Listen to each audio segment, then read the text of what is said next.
Welcome to another episode of Blood, Gore, and Ghouls podcast. I'm your host, Ian Van Gool.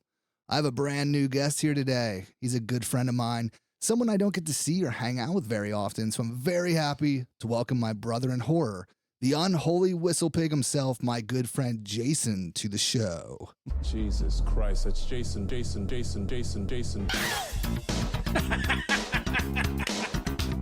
Nice. Well done. What's up, brother? How you doing? How are you? Good. Glad to be here. I'm happy to have you here, man. It's been too long. Yes. So anytime we have a brand new guest here, we start with some icebreaker questions. All right. Kind of get you in the zone here. So what started your love for horror movies? Probably. Well, man, how old was I?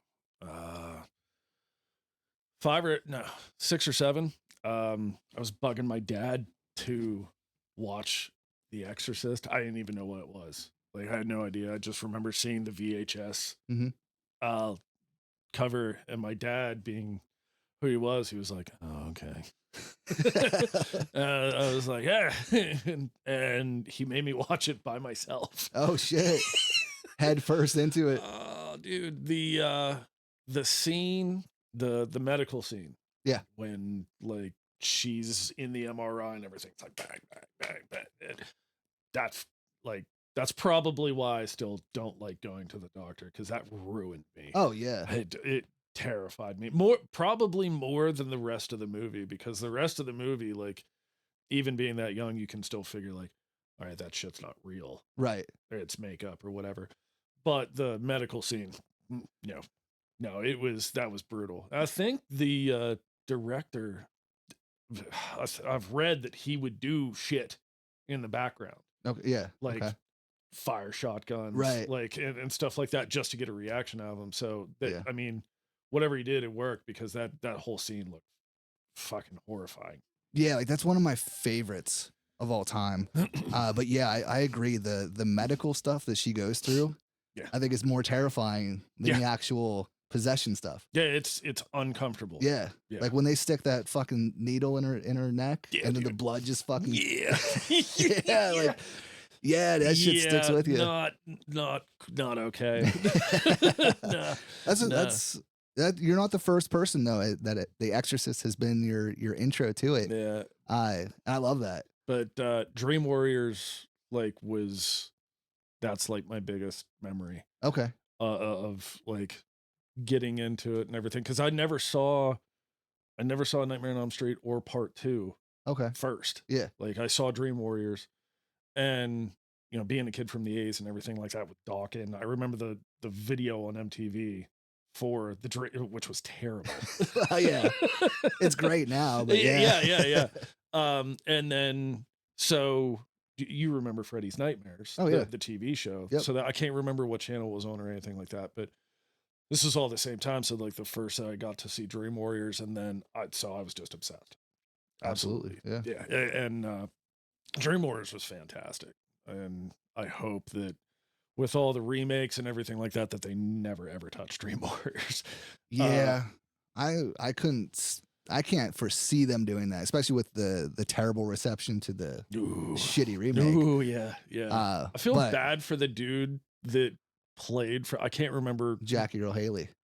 Right. That guy. guy. That guy. That's him. Yeah. Feel bad for him, because like he stepped into an impossible situation. Oh yeah. Where nobody, and the movie, like if it would have been named anything else and they wouldn't have used the imagery of Freddy, probably would have been, you know, a decent one-off movie.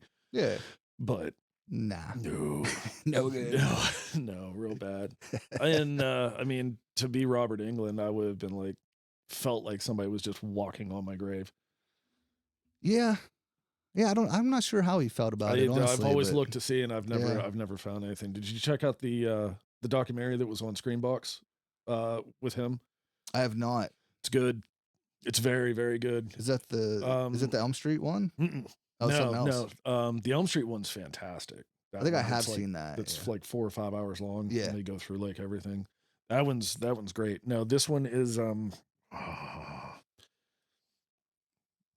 I want to say it's the Encyclopedia of Robert England or something. Honestly, I can't remember. So anybody that's listening to this is going to think I'm a complete moron. But Nah. it's really good because he obviously goes into Freddy Krueger and everything like that, but they go into like huge detail over what is it, House of a Thousand Maniacs? Or shit. 2001 Maniac? Yeah. Okay. That's it. House of a Thousand Corpses. I just threw that all together there. It's a new mashup. It's fine. He goes into that and like when he was on V. Yeah. In the 80s. Like it's really good. You get a chance to check it out. Yeah, for sure. Yeah. Definitely. It's very good. So what's your favorite decade of horror? That's a tough one because I feel like the late 90s came out with some really fantastic things. But like that's probably what I would have to go with. I mean, even with the 80s and everything like that, no, I can't even say that because like Prince of Darkness came out, I think, in 91. I would have to go with that. I mean, obviously being what we're talking about right now, Event Horizon came out in 97. Right. Aliens was in the 80s. The sequel, I think, was 88, 87, 88, something like that. Shit. 86. Okay. All right. But yeah, as it went on, and then with when Scream came out in 96. Okay. All right. Which whenever I first saw Scream, I was not a fan. Really? Yeah. Until Scream 2 came out and I went and rewatched Scream 1, and then it's probably one of my favorite franchises now. For sure, yeah. Yeah. Yeah. So I would definitely go with the 90s. Do you remember I can't even say that it was a horror movie. And I don't know why I hold this movie to the standard that I do because it is terrible. I Come in Peace. I remember the title, but I couldn't tell you what it's about. So Jean-Claude Van Damme. Oh man, I hope I'm right about that. Is a police officer and an alien being comes down from space to just wreck everything. And he's the only one that's like chasing after this thing. And it has on its arm like a CD shooter. It just shoots like CDs that are like homing missile CDs. Right. And that's pretty much what it is. It's a really bad. It sounds really familiar. I can't. Like sci-fi action horror movie with like gratuitous amounts of blood. But it's Jean-Claude Van Damme movie. It's really if you ever see it. Yeah, I'm gonna have to research it and check it out and review it. Okay. And see what you think of it. I'll do it just for you. And then when you're done watching it, you text me later and you son of a bitch. Nah. Dude, the amount of shitty movies I've reviewed. They're usually the more fun ones to watch. I mean, you'll laugh. Good. So what's your favorite kill in a horror movie?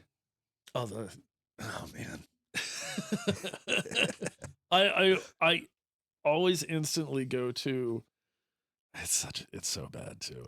The Crystal Lake scene in part 10 when like the two chicks are talking to Jason. They're like, "Do you want to smoke some pot?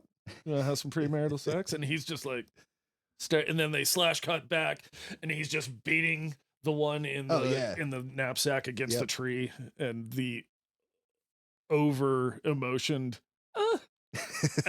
Each time, like he's hitting them into the tree, it kills me.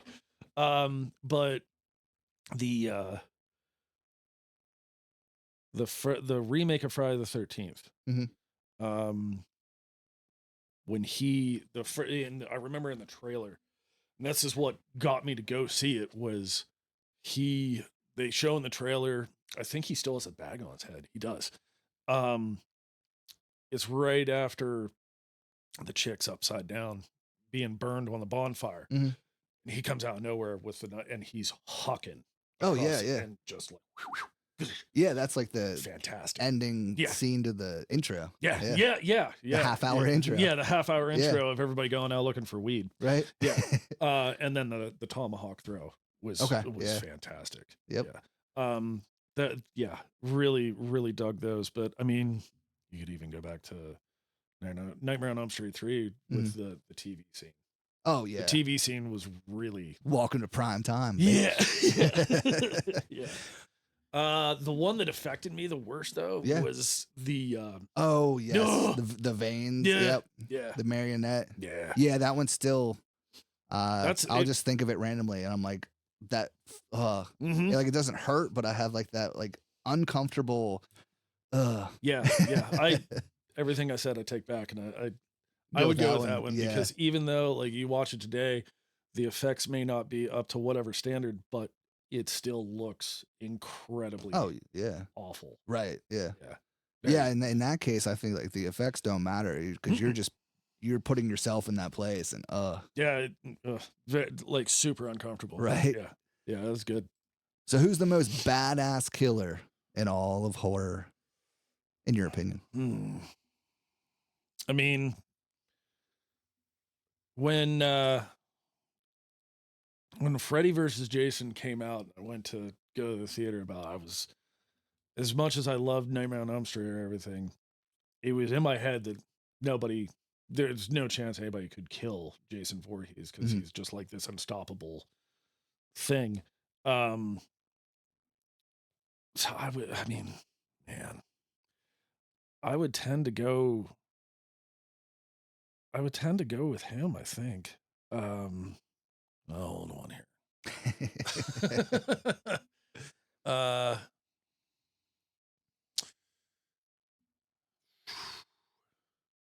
See, like, I think I'm gonna have to go with that because I would say, Michael Myers also has a very good kill count. The brutality of it usually isn't nearly like as either A, ridiculous, B, ruthless, or whatever, unless you go into the Rob Zombie versions. A lot more brutality. Yeah. I mean, the scene where he's in the bathroom stall with the truck driver. Oh, yeah. Ken Foree. Yes. Yeah. Ken Foree. And they're just like rocking. Right. Back and forth. Yeah. And like teeth and shit. Very good. Yeah. Yeah. But I mean, Jason Takes Manhattan, the one punch. Right. Come on. Absolutely. Yeah, no, I agree with you. I've been team Jason for a long time. Yeah. For sure. Chucky would probably be up there. Yeah. I mean, he's no slouch. No, for sure. Funny enough, like Chucky, I've always liked Chucky, but lately he's inching his way to the top, and it's because of my child. Oh, really? Because she loves Chucky. Dude, that's awesome. How old's your kid? 6. Okay. Yeah. My daughter's 6. Okay. Yeah. So like even before, I let her watch a couple of the movies, but even before I even let her watch the movies, she just saw the image of Chucky, obviously, because it's all over the place. Yeah. And she just loved it. So she loves Chucky and Tiffany. Oh, So okay. so far we've watched the first movie and most of the second. Okay. But yeah, so Man, is it the second where they go to the toy factory? yes. Yep. That's intense. Yeah. Yeah, we haven't Yeah. We didn't get quite that far. Okay. That's more towards the end. Okay. But yeah, I mean her attention span's very short. So Right. but Is your kid I'm sure the same as mine, where we have decorations of Jason, Freddy, Jigsaw on the Christmas tree, and both of my kids are like, "There's Jason Voorhees." Like they're talking to like an adult. I'm like, "You're not normal." Yep. Yeah, 100%. Yeah, like if I like quizzed her on like the basic horror knowledge, she'd probably ace it. Nice. Yep, for sure. Yeah. And like I said, she's barely seen any of the movies, Right. Yep. but she just from being around it and all that, Yeah. she The she people, knows it. at Spirit Halloween. Knew my kids by Oh, name. yeah, yep. It's Yeah, it's her favorite store. ridiculous. Yeah, Yep. it's like Disneyland. Yeah, 100%. So last question. Doesn't have to be pertaining to horror, but it is a kind of a segue. But what's your favorite band? 'Cause you've been in the music scene for a while. Yeah. So yeah, I was just curious what your favorite Man. band would be.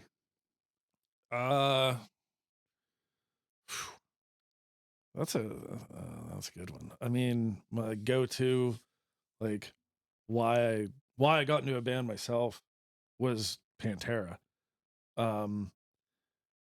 And I just recently saw them on their on their legacy tour, or whatever you want to call it, which was really cool. I was lucky enough to see them whenever they were actually all the members Oh yeah, back yeah. in the 90s and Right. everything.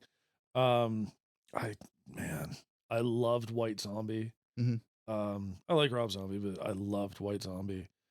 I'm trying to think if there's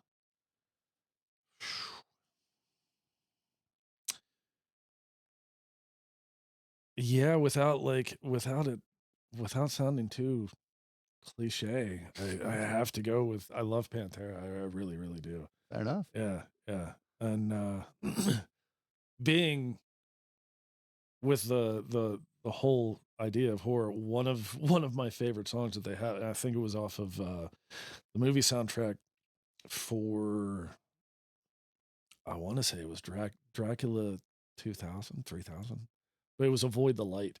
Okay. And it was specifically for a vampire movie, and now I can't remember which one it was, but it was a pretty damn good song. And Yeah, it might have been Dracula 2000. yeah, Old Gerard Butler is Dracula. yeah, correct. Yeah. Yeah, yep. I think that's what it was. Because I mean, I watched that not too long ago, and I think I do remember hearing that in that. Yep. Yeah, it's pretty decent. Oh yeah. What about yourself? Well, I have a big range. So number one is Blink-182. Okay. Number two is what I'm going to talk about is Ice Nine Kills. You know what? I had tickets to go see that. Yes, them and In This Moment. Yeah. And last minute we didn't have anybody to watch the kids or that anything like that. I sucks. ended up having to transfer the tickets to a friend of mine. Did you go yesterday? Yeah, Friday. So yeah, I went to the Ice Nine Kills show. Yeah, a friend of ours, McDonald. He sent me a video. I've never seen Ice Nine Kills. Yeah, this was my first time seeing them. It was fucking awesome. Oh, I can imagine. Yeah, because the video they showed me, they were hacking some chick's legs off. Yeah, like chucking there's a them lot across of the there's a lot of stage. hacking. It's very theatrical, and I love it. Yeah, I'm bummed I missed it. Yeah, oh, it was so good. But yeah, so I went to see Ice Nine, and I knew it was Ice Nine and In This Moment, and I wasn't sure who was headlining. It ended up being In This Moment, Right. but I didn't know who the openers were either. So it ended up being New Year's Day, who Right. I've listened to some songs, I but don't know anything about them. but yeah, it's a female front woman. Okay. Holy fuck, dude, she has some pipes. Oh, okay. Like her fucking screams. Her screams are probably some of the best live screams I've ever heard. That's awesome. Like it was fucking amazing. It was really fun. I'll have to check them out. That was followed up by Avatar. Oh. So I've heard Avatar before, and I had that kind of same reaction. Yeah. Seeing them live was some of the most entertaining shit. Really? Like, yeah. Like, so the dude came out, like they have, steps on the stage, and then this dude brings out with this Christmas present, puts it on, and opens it up, and the dude's head pops up. All right. It's the lead singer. Okay. This very fucking tall, skinny dude. They're Swedish, right? Yeah. Okay. Yeah. So he pops up out of this box, and he's very animated. Like the whole thing is like a kind of circus freak show. Yeah. Is their whole shtick. Yeah. So yeah, he pops up out, and I'm like, oh, what is this? And then, like, I don't know, a minute or so into it, I like kind of, cut the internal bullshit of like, this is dumb. Yeah. And then from there, like he was so Just like, kinda let it fucking, go. yeah, he was Okay. just like over the top, but like in a theatrical way, like a Okay. fun way. All right. And yeah, it was fucking entertaining. And like musically, like musician wise, they're fucking crazy talented. Really? Yeah. I've only ever seen half a video and I shut it off because I was getting douche chills. And it was so I think the song's called like Smells Like a Freak Show or something like that. Yeah. Yep. Yeah. And it was a live video. And it's the first time I ever saw any of them. Right. And I see the lead singer. I'm like, that dude's dressed up like the Crow. But Yeah. like the face Right. paint. Yep. But yet he has like a ringmaster Mhm. like attire on. I'm like, oh, this is terrible. Yeah, no, But I don't blame you at all, but I will say this though, the music, it wasn't bad. Like it does sound like metal circus music, Mhm. so I could take small amounts of Mhm. that. His voice sounded good though. yeah, his For- range for was what it like was, he I- did like real deep like singing, Yeah. and then he would like it reminded me of that band The Darkness Yeah. if you made it like metal, like more metal, like Okay, you yeah. know, like heavy metal. Yeah. All right. Yeah, Alright. because I mean that dude can sing. I'll have to give it a second chance. But yeah, it's one of those like I've run into that numerous times where I'm like, I don't really like this band, or like I've heard snippets, I'm like, eh, and then I see them live, and then it's like a whole other experience. But yeah, they were really entertaining. Then Ice Nine came on. Like I said, first time seeing them, but I've obviously seen their live videos and shit online, so I kind of knew what to expect. But yeah, it was another phenomenal experience. I've heard that they're like shades of like old Alice Cooper Mm-hmm. on stage, like very, real impressive. Yeah. Like, Yep. Yeah. not like- gonna be bored. no, Yeah. not at all. Especially if you're a horror movie fan, because Yeah. that's like, Well, that's their deal, right? yeah, it wasn't always, but yeah, currently that's they do a lot of songs about different horror characters and movies Okay. and shit. And then yeah, Spencer will like act out stuff on the stage. Obviously, Okay. like the American Psycho, he Oh, takes nice. the axe. Okay, and, that's what that was from then. All right, I get it. but yeah, they had like American Psycho, they had Scream. They have a Jaws song. So it was a dude in an inflatable shark suit that came out, was running around the stage. It was fucking hilarious. That's outstanding. But yeah, no, they were great. And then In This Moment was the headliner. Yeah. And musically, they were great. But their set pieces are very elaborate, Mm, and the lead singer doesn't move around too much. mm. So Yeah. it wasn't boring. But for a headliner, I was like, I wanted Ice Nine to be the headliner. Yeah. I got a video sent to me of Blood. Yeah. And I really like that song. Mhm. That's a upbeat song, and the video, from what I saw, she was sitting on that stair step, Yep. And all and all the dancers were Yep. kind of around it, but like there was no movement. no, And not at all. the guitar player, the bass player, everybody's like just kind of standing there, and like their whole set is really cool looking. Mhm. But I noticed everybody in the crowd was like just kind of watching. Yeah, that's how it was. And Like we weren't in the standing, like we were up in the stands, but Yeah. we're like right on the stage left. Yeah. So we're really close. But yeah, Ice Nine, I stood the whole time in Yeah. the stands. And then yeah, for them, I sat. there was no energy. No, That's what it looked like to me. And I've watched videos of them live before, and it seemed like, because I remember when one of their first albums came out, which had Gun Show on it, Okay. and I'd watch them live then, and there weren't all the dancers and everything like that, Right. and there was a lot of energy on stage, and now it just seems like they relied on all this imagery and just cut out energy. Yeah, that's what it Which seems is- like. Yeah. Kind of a bummer. Yeah, for sure. Yeah, I mean, it was still an amazing performance. Yeah. And they were still really, really good. But yeah, it was just, I need that energy. Sure. Yeah, absolutely. Live. But Yeah. regardless, it's still great. But yeah, Ice Nine sounds just like the album. Really? They're another band like that. That's awesome. So Speaking yeah, of horror and metal, have you ever listened to Polka Dot Cadaver? I've heard of them. Ooh.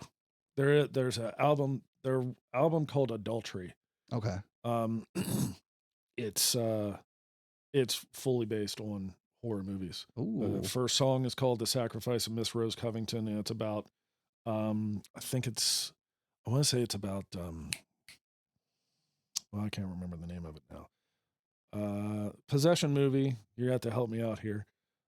Dexter, the series. Oh, His sister. it's the Exorcism of Emily Rose. Yes. Okay. So this song is based on that movie, Okay. and all of the other songs are based on horror movies, i.e., movies about suicide, stuff like that. Yeah. Really good. Huh. All right. Yeah, I'll You get a chance to check it definitely out. check that out. You'll I'll like check it out after this. it. Yeah, you'll like it. So, in some horror news for this week, so Sinister 2, I've touched on this a couple weeks ago, First one was great. right? Yeah. I loved it. Mhm. Apparently, Ethan Hawke is returning as the grabber. Really? Yeah. The rest of the cast is set to return as well. No word yet on if Scott Derrickson is returning to direct. And it does have a release date set of June 27th, 2025. Okay. And when I brought this up a couple weeks ago, I said, I'm excited, but I'll be more excited if Joe Hill is going to make another story for it. Yeah, for sure. Because that's like, it's cool to get more, but it came from Joe Hill. Mm-hmm. So I would prefer him to be involved in it. Everything about that first one was like they did it right. Right. Yeah. And it was I saw that in the theater, and I was pumped about that because I think that came out right around the same time The Conjuring did, didn't it? No, this was 2019. Or no, not The Conjuring. I'm sorry. Insidious. One of them. What? I'm sure it did. Yeah. I mean, you weren't wrong. I'm sure one of the Conjuring movies came out around there too. Yeah, but no, Sinister was that was good. Yeah, Sinister. Yes, is that what we're talking about? Sinister or Black Phone? Wait, what are you talking about? Because I thought you just said that they're the Black Sinister 2. Oh, I'm an idiot. I did write Sinister 2. Okay. I wrote Sinister 2 in both of them. What I'm saying is Sinister 2 is already out.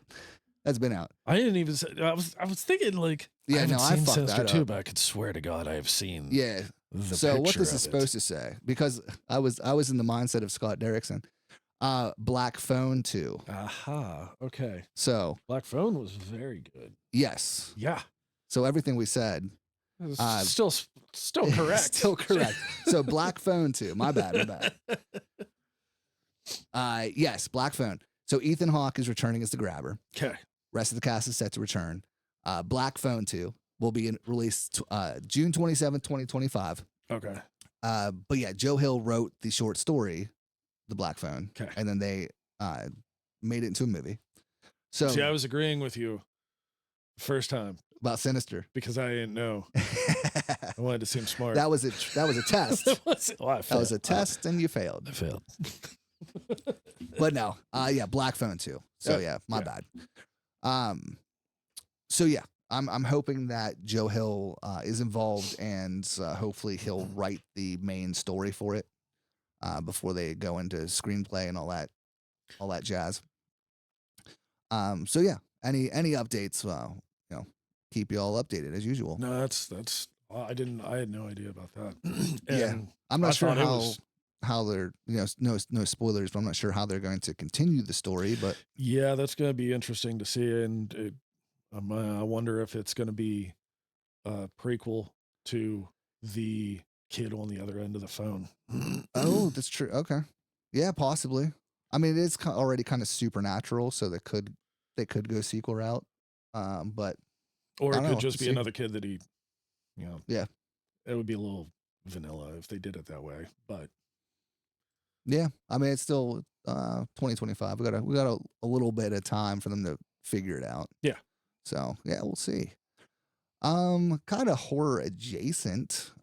Fallout, the popular video game series, is getting a TV series adaptation from Amazon Prime. It'll be released April 12th, 2024. They did release a teaser trailer for it, and it does look pretty rad. I have not seen the trailer yet. I saw the still that they released of the dog holding the severed hand. Oh yes, yeah. And that looked really good. Yeah, that's in the trailer as well. Oh, okay. But yeah, I checked out the trailer today, and yeah, it looks cool. Did it drop today? Recently, a couple days ago, Okay. I believe. But yeah, the Who's getting that? Amazon Okay. Prime. Okay. So it's Jonathan Nolan.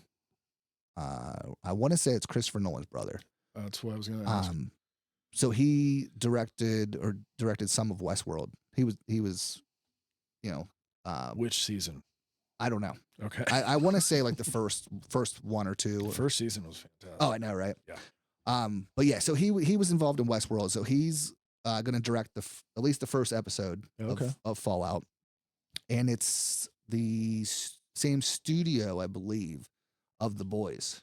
Really? Okay, great. So that's a ridiculous show, right? So I'd say that this is in good hands. Yeah, for sure. And like I said, from the teaser trailer, at least, it I'm not like super knowledgeable about the games. Like I've played them a little bit, but yeah, I mean, it looks cool. Well, everything that you just explained, when I leave here, I'm definitely checking. Yeah, for sure. Yeah, check it out. It looks fun. It looks like it's gonna kind of like the same vibe as The Boys. Like it's gonna be brutal and bloody, but have comedy as well. Speaking of Prime, yeah, last year I think it was, I brought up to you, and I never watched it. I watched the trailer for it, and I was like, God damn, this looks good. Mm-hmm. From. Yeah. So I watched because there was like Outer Range 2 and From. Yeah, From. I watched when you told me about it. I checked it out. There were 2 episodes up on there that you could watch. I watched those. Yeah. Okay. It was really good. But then it was on another service then from there that I didn't have. Oh, okay. And I think at one point they did have the whole season. I don't know if it was on Prime or where it was at. But I just didn't get around to. There's a watching. second season of it coming out from what I saw. Okay. Yeah. I didn't know if you watched any of it because between kids and everything. Oh, like that, yeah. I don't know how you have time to watch everything that you do. I don't have enough. That's about all the extra time I have. So once I get a movie in a day, between work, family, and living, I'm out of time. Yeah. But yeah, so Fallout will be April. Okay. But yeah, definitely check that trailer out. Yeah, I will. This coming weekend is Steel City Con. I've been updating you all on it just about every week. But yeah, that is coming up this weekend. And surprisingly enough, there haven't been any other cancellations besides Sam Raimi. The one guy I was stoked to really meet. Boy, that's a bummer. Right. But it happens. But yeah, usually there's at least 5 or 6 cancellations. Well, that's cool that nobody's dropped off. Right. How many of the original cast of Scream have? I haven't looked it up recently. Right. So and I fucked this up when I first announced it that the whole cast was going to be there. I believe it's going to be everyone except for Courtney Cox. No shit. Yeah. Wow. At least from the main cast. So that's awesome. Nev's going to be there. Rose McGowan, Skeet, Matthew Lillard, David Arquette, and I can't remember his name, but the guy who actually played Ghostface. Yeah. Okay. Man, I'm bummed that I'm gonna miss that. Right. Yeah. Yeah. Initially, I wanted to go and get a picture with all of them, but it's just too damn expensive. Oh, I can imagine. The timing, the funds. Yeah. So I think I might maybe still try to meet Matthew Lillard. Yeah. At least for sure. Get his autograph. And Ted Raimi's still going to be there. Okay. So I might get him to autograph a picture of Henrietta. Oh, nice. Evil Dead 2. Yes. So I think that's my main focus is Ted Raimi, because I don't know. We'll see. I'm just going to kind of roll with it, but Lillard is going to be jam packed for sure. Oh, Nev Campbell will be too. Oh yeah. That whole crew, untouchable, right? Like next to at least. So it's like, do I stand in line all day to meet one person, or do I see him from afar and get to meet maybe a couple people, or browse around and whatnot? That's a rough call, man. And the thing too is like Matthew Lillard's like, I'm trying to think of all it would be cool to meet Nev Campbell. I mean, she's like the heart and soul of that franchise, and she was really, really all about Wes Craven's vision, right, and everything. but just for movie purposes, like Hackers. All right. Like, There's so many for Lillard, dude. Yeah, 13 Ghosts and SLC everything. Punk. Yeah. Scooby Doo. Yes. Which are both of those movies, the first two, Right. was wildly underrated. Yeah. I love those movies. Yeah. They were fantastic. Yeah, he's one of those that, like, he's obviously a huge person in the horror community. Yeah. But yeah, he's like one of those that he's been in so many good things, and even the things that the movies aren't good, he's still good. Exactly. So I feel like he never really got as high up the actor totem pole as what he should have. I feel like he and Justin Long have a very similar like credit right to their name. Dude, Justin Long. Yeah. That dude. I just watched It's a Wonderful Knife. Yes. He's in that. I caught your review on that. Yeah. And like from what I gathered, Justin Long. Yeah. It's it didn't sound too bad. No, it's not. I've seen like terrible reviews for it, and like it's all in like what you're expecting. Right. Like at this point, like we're not young kids, so a lot of the kind of movies that come out doesn't hold. Yeah, and they're not made for us. Right. Put it that way. Barbarian was Barbarian's fantastic. Outstanding.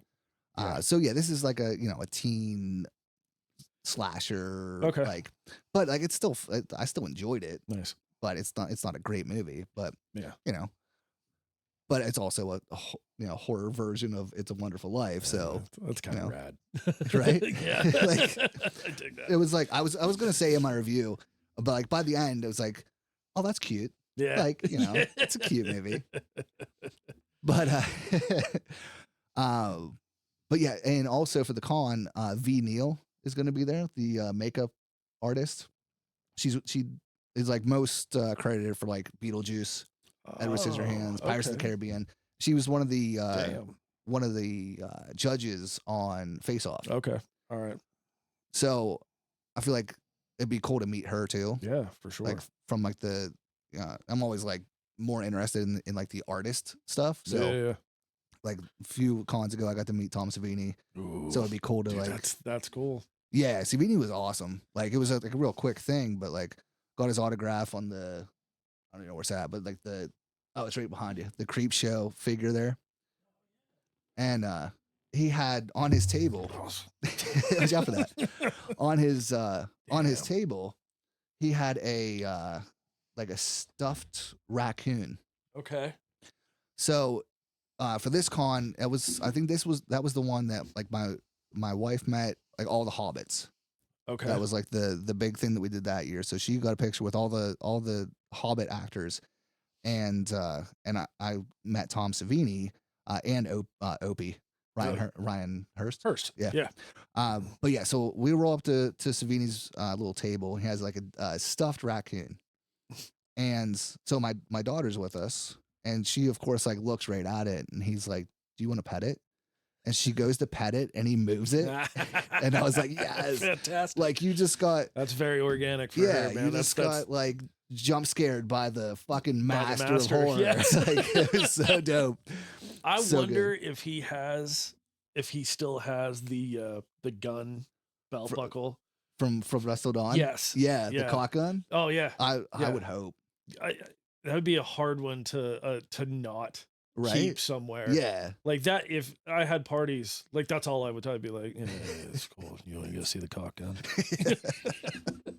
And everybody would be like, can I put it on? Yeah, right. Just let me wear it for a second. Yeah. Is it real? But yeah, that's fantastic that he scared her with the raccoon. I know, right? It was so good. It was so good. I wish I would have known. I would have like videoed it. Yeah. But yeah, no, that was awesome.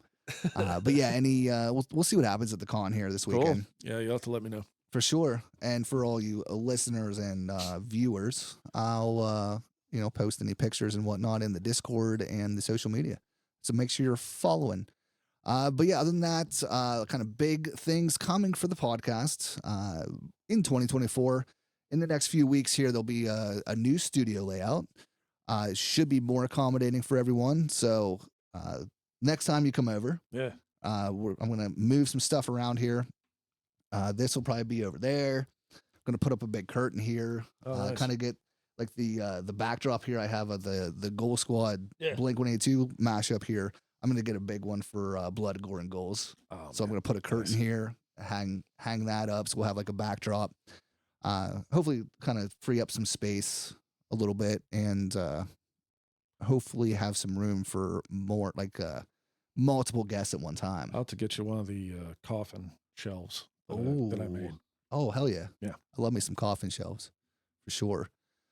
What else we got? But yeah, so that new merch, new art, new layout for social media, all that good shit. When are you looking to do that? I'll be the next few weeks here. Oh, nice. All right. I gotta figure out the dimensions, get a curtain rod, and all that fun shit. So cool. Yeah. So yeah, 2024 is big things planned. Before our main topic for the night, I just wanted to talk about something that brings me joy, Okay. and that's AI fake movie posters. Yes. So I find them hilarious. So I see them on Facebook. I have seen all the some time. rough ones. Oh my god, yeah. I can never believe the amount of comments of people that believe they're real. Yeah. So, and it's AI is the new thing, but it's been around for years, like Photoshop and shit like that. Yeah. And the big one, even though it's happening now, the big one has always been Beetlejuice 2. Yeah. Like there's been fake posters for Beetlejuice 2 forever. Yep. And every time, whenever they would come out years ago, people would be like, dude, hey, do you know Beetlejuice 2 is coming out? I'm like, dude, no, that's not real. for years. Yeah. And then you have the fan made trailers. Oh yeah, Yeah. That's just clips of... anybody that doesn't really know them, they're like, dude, I saw it. It's real. Yeah. Like, and then you watch it and you're like, well, that's from that movie. That's from that movie. That's from that. Yeah. So yeah, I think in the Discord, I'm gonna put up a page for just for fake movie posters. Oh, fantastic. So one I came across the other day, and what kind of lit a fire to bring it up was the Terminator with Margot Robbie. like there's some posters that look legit. Yeah. That like if I didn't know, if I didn't look it up, I would be like, oh, okay, like that must be a real thing. Yeah. This is not one of them. No. So this was on Facebook, and it's literally just a very simple poster. It says Margot Robbie, the Terminator. We were judged. Time to make them pay the price. And it has a picture of her and then a young kid in front of her. Yeah, both wastelandish looking. So the actual post from Facebook says Margot is Sarah Connor 2025. So a lot of times it's just the poster. There's not a whole lot of explanation. So there's like a synopsis for it too. Yeah. So this whoever made this, whatever person put this up, says, get ready for a riveting return to the future with the remake of The Terminator, featuring Margot Robbie as the fierce Sarah Connor. In a post-apocalyptic world, witness Sarah's relentless determination as she raises her 10-year-old son John amid the chaos unleashed after Judgment Day. Brace yourself for a thrilling blend of action and emotion as the iconic saga takes a bold leap into a new era, coming to theaters in 2025. Edward Furlong has entered the chat and is irate. Yeah, because they didn't cast him as the 10-year-old. That's why. So even more fun is the comments. Yeah. So I mean, there were hundreds of comments, but I think I took screenshots of 2 of them. Okay. So one individual says, looking forward to this. Margot is perfect for this role. She is one of the best female actors around. Hope it works. Will need to be good. Terminator has lost its way after the first 2. Some of the others are watchable, but T2 is one of the greatest films in history, in my opinion.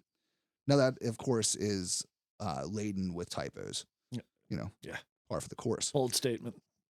The next one, this other person says, this generation is really missing the mark. Why do they always have to reboot or ban everything? Rebooting doesn't make it better. It undermines the efforts and accomplishments of the original. It really doesn't matter what actors you get. It totally lacks creativity and originality.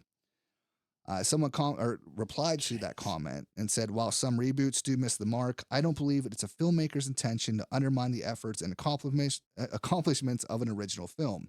I think us as fans would like to see reboots that are done closer to the way we think they should be, but few films ever deliver, and some completely go off the reservation. And then someone commented on it again and said, it's fake. Your argument is pointless. Right? So I anytime I see this on Facebook, I have to look at the comments to be like, where's the smart people? Yeah. So it's usually these long lists of stupid bullshit. Can't wait for this, blah, blah, blah. Or you get like another remake. Yeah. And then I always wait for the person that's like, this is fake. This is or not do you real. know this is fake? Yeah. And they have like the least reactions to it. Yeah. Yeah. I'm like "Are everybody just you fucking kidding me?" glazes over it. Like Right? that's not true. They The don't other know- one they I don't came know what they're across, talking about. which actually looks like a legit poster. Please tell me that it's I had to look it up. Hellraiser 13. It is not, but very close. It is Pinhead works at Costco. Biker Mice from Mars. Oh, Right? What? But like, it looks like an actual poster. It says, see it in real D, 3D, and IMAX. But yeah, there's no Biker Mice from Mars movie coming out. That looks like a 4K like image. That looks real. Yeah. So yeah, they'll get you sometimes. Yeah. But then there's other times where there's like Smeagol. Starring Andy Serkis, 2025. And it's literally a screenshot of him from which one is that? Two Towers, I believe, where it's the explanation of how he becomes Oh yeah. What's his name? Whatever. Smeagol. Right. But yeah, it's when he finds the ring. He's a human, he finds the ring. Yeah. That's outstanding. And they put the Eye of Sauron in his eyes. Oh my god. Yeah. So yeah, I'll make a page in Discord. Oh so yeah, all you guys, definitely need to do that. That's outstanding. that are watching and listening can check that out. But yeah, I can't wait to find more because it's just like I hate being on Facebook, but it's stupid shit like that Yeah. brings me joy. Oh yeah. It's dude, Beetlejuice 2, I remember that being like just a thing forever. I know, right? Forever. Yeah. And it's something I always wanted. Mm-hmm. And now it's actually Yeah, now it's actually, but there's Yeah. still not an actual poster for it. no. So you're still, anytime you see a Beetlejuice 2 poster online, it's still a fake poster. Yeah. Yes. Yeah. But yeah, it's always been that the one that is like in my memory is it's like a shoulder shot of Beetlejuice, and he has like this like big collar or something. Okay. And he's like looking over his shoulder. It like looks real shitty, and I'm Yeah, like, that's not the That's poster. not that's First of not all, it's not happening. Now it is, so I was kind of wrong, but back then I was not. it. Yeah. So yeah, but fake posters, trailers, it's hilarious just how like naive and dumb people Yeah. can be. We should AI create one that Ooh. is as legit as we possibly can to incorporate things. You remember when this is probably 20 years ago, where probably longer than that. There was always this like rumor that they were going to make Jason versus Freddy with Ash. Oh yeah, And they did the comic. Yeah. yeah. Yep. And the movie was going to come out, and Bruce Campbell agreed to do it, and Robert Englund, blah blah blah. But this was all like the beginnings of the internet, Mhm. whenever everything was real, Right. no matter what you read. It's still that way, apparently. Yeah. Well, yeah. We should make one, but put in actors that are no longer alive, Oh. like the girl Oh, from The yeah. Exorcist, or from Poltergeist. Poltergeist, yeah. Yeah. Oh, yeah, we should try could. that, and then create just a trail. So what we need to do? So there's there's a an new, ARG. Oh yeah. Yeah. There's a new Ghostbusters coming out. Yeah. I feel like once that comes out, we could make that for the next Ghostbusters movie, but it's all actors who have passed. Oh, that's a great. As ghosts. That's a great idea. Yeah, that's a great. Okay, Right? I'm in. Damn it, I'm in. I'm in. So tonight we're going to be discussing nightmares in space. Yes. So we're going to list a few of our favorite horror movies that take place in space, then take a deep dive into a movie that I assume is probably number one for both of us. But yeah, you just want to kind of go back and forth. Yeah. What do you got for your favorites? You can go 3, 2, 1, or however you throw some out there. So I have a feeling that we're going to be probably all similar here. Most likely, yeah. But so I'll with my first one, I would go with number 3. I would go with Pandorum. Okay, yeah. So Dennis Quaid, Mhm. and everybody else, honestly, like I can't remember actor names. Ben Foster. I just watched it. So. Oh, you did? Yeah, Okay, yeah, Ben because I saw Foster, you. Dennis I saw you Quaid. did a review on it. Norman Reedus is in it for a Yes, minute. Yeah. yes, that's right. Yeah, I watched that on a whim quite a while ago. It was after it came out. I had no idea that it was considered like a box office flop. Mhm. Yeah, I thought it was really good. The cannibalistic people, Mhm. everything that they did, that they created them, the environment, everything with them, like jumping down out of nowhere and like attacking people with cables and shit like that. Right. And then they had like spikes sticking out of their back. Oh, yeah. And the bioluminescence of them glowing Mhm. and shit. I thought that was a really well done movie right up until the end. Mhm. When and I will say it did catch me off guard, because I think I was so interested and invested in the environment of the movie, because it was kind of a nails on a chalkboard feeling Oh, yeah. of like, bad shit's going to happen at some point here. Mhm. That by the time we got to the end, I was like, wait, what's happening? Why are they merging into the same? Oh, they're the same person. Yeah, right. And then I was kind of like, okay, I get it. But it didn't take me out of the movie. Mhm. It just, I felt like they could have done a little bit more for it. Yeah. So I looked into it. The idea of it was, Pandorum is, well, what they said was, Pandorum is basically space psychosis. Right. And then you start hallucinating and, stuff like that. I thought it was a great idea. Mhm. And, they went along finding people. Mhm. And I think that went on too long. Yes. Because like every scene, your next scene, eventually you're like, oh, who are they going to find now? Yeah, right. It's the cook. And it's the guy that knows martial arts. And then, That's the crazy guy that's been awake too long. yeah.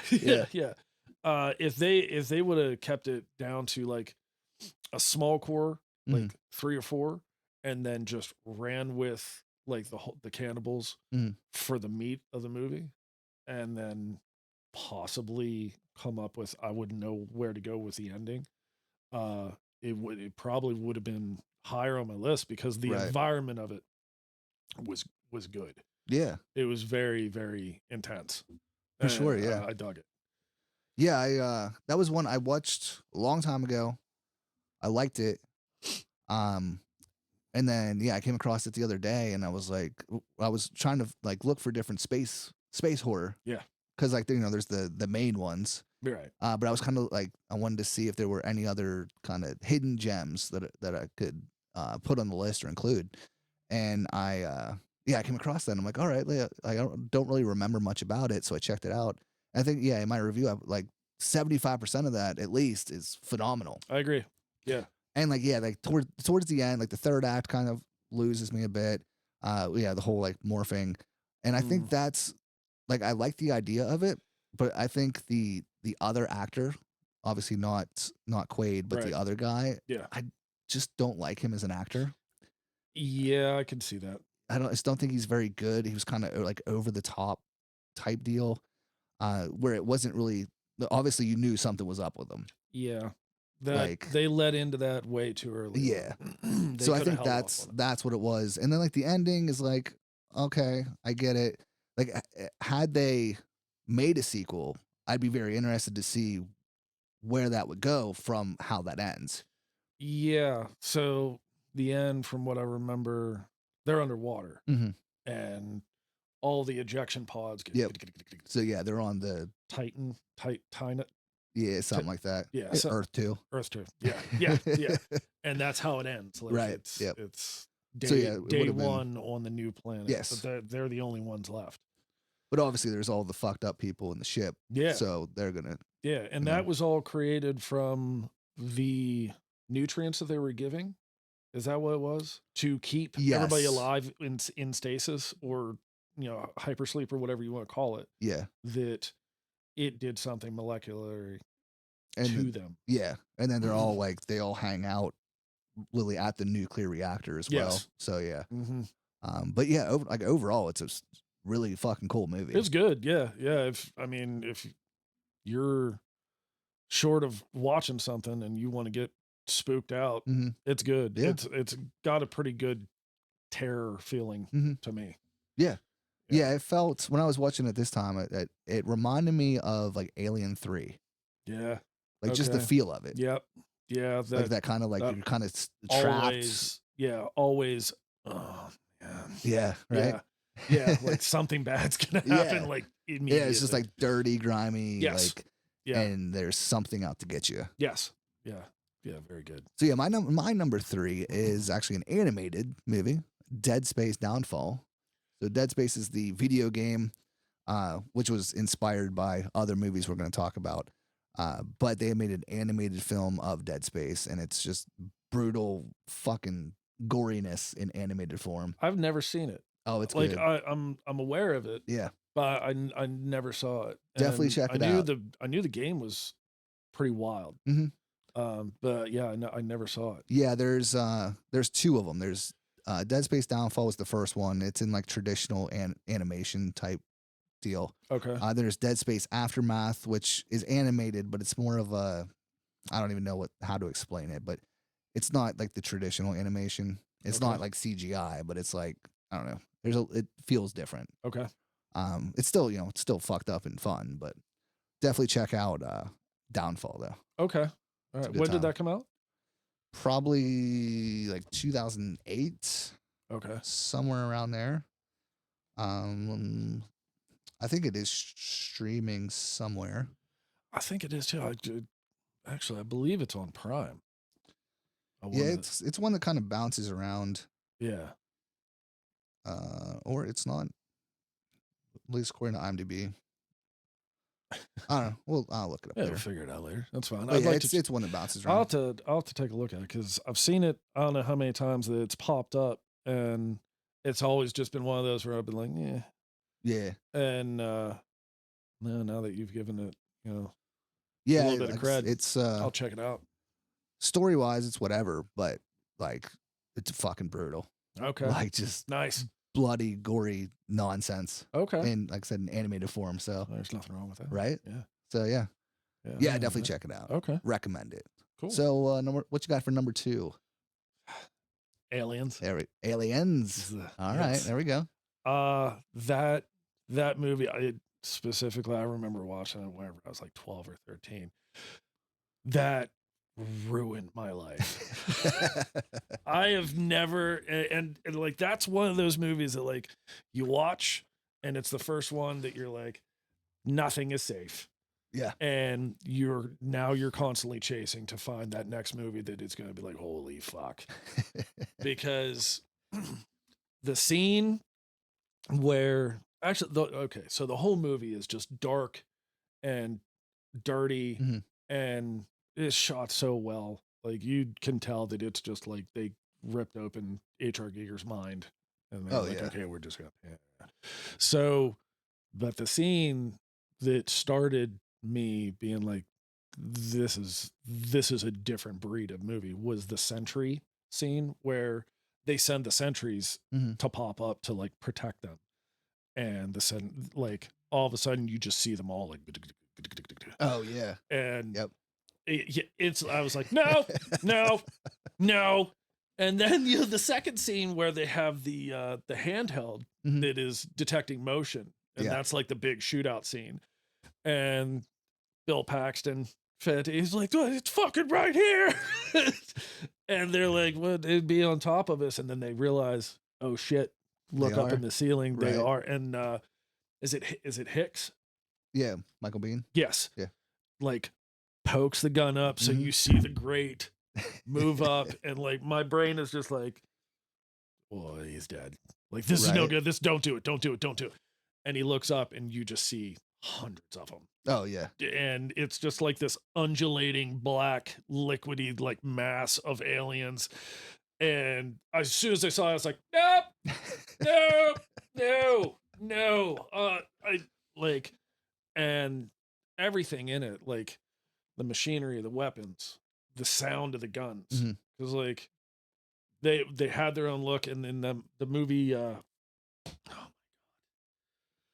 want to say it was a Spielberg movie that just came out recently. It was about video games, and Ready Player One. yes, Yes. you could get the alien gun in. Yeah.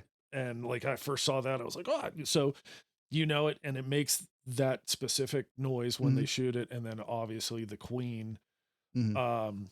But other than the shootout, when they're walking down the corridor and the people that are cocooned, Oh, yes. Yep. disgusting. I mean, you could go on and on about the loader scene and the fight Mhm. and everything like that, but that scene, that hallway of everybody being cocooned and the lady being like, "Mama," is just awful.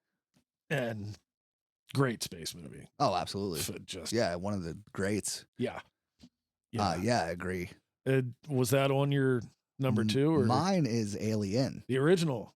So I love them both. And the way I think of it, Alien is the slasher in space. Yeah. Aliens is the zombie movie in space. Yeah, okay. That's a really good way of looking at it. So Yes. I love them both, but when I have to choose one, Yeah. I go Alien. Okay. It's because I'm more of a slasher guy. Yeah. All right, that makes sense. But yeah, I think Aliens is fun. It's more action packed, and yeah, it's bigger. Yeah. They did the original, the first one, Mhm. so well of like you're constantly pins and needles. Right. And they, it was just a rubber suit, Mhm. but they made that thing look Oh yeah. horrifically real. Right. So yeah, Alien is my number two. Just because it's one single alien and it's just stalking them, Yeah. and it's one of those like I wish I could see it for the first time again. Yeah. Yeah. Yeah. That was 79. Yeah. I think it was when that came out. Yep. Yeah. You think about that, and then in comparison with Star Wars, 2 years prior, yeah. yeah, the effects and everything, you can tell that the makeup and practical Mhm. for Alien was outstanding. Oh yeah, yeah. If the only thing that doesn't hold up is the computer screen. Yeah. Mm-hmm. Literally, if you took that computer screen out and put in a modern day one, Yeah.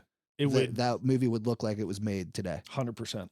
Yes. Yes. It still holds up that good. Yeah. And I'm saying with Aliens. Yeah. Yeah. I mean, they managed to strike gold as Mhm. far as not having something look dated Right. because of technology or whatever. Yeah. Yep. Everything is. Yeah, because there's a lot of like non-horror, like 70s, 80s space movies that are very dated. Yeah. 2001. Right. Yep. Yeah, just from like because they used that technology to make a future like a Yeah. future image. Space truckers. Space truckers. But yeah, it's for Alien and Aliens, they did a fucking fantastic job of kind of, well, not accurately, but being in the mindset of this is going to take place in the future, Mhm. so we need to make sure everything looks like what it could potentially look like in the future. Yeah. Yeah. And like I said, in short of the computer screen that's very clearly from the 70s and 80s, Yeah. that's literally the only thing that Yeah. I didn't agree. hold up. That, I mean, man, the first three Mhm. were, and I would even go as far as like Resurrection. I thought was good also. Oh yeah, I Um, enjoyed those 4. Yeah. Covenant, I did not like. Mm-mm. Prometheus, I thought was okay.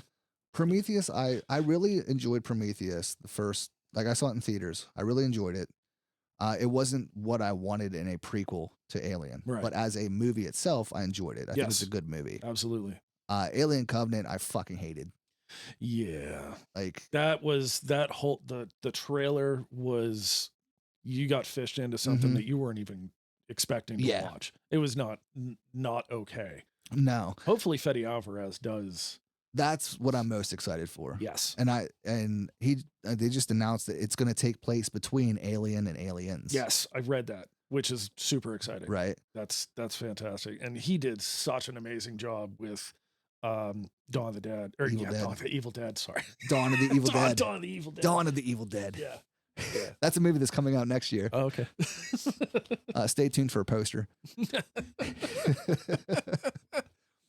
But yeah, I was really excited for Neil Blomkamp's that he was working on a few years ago.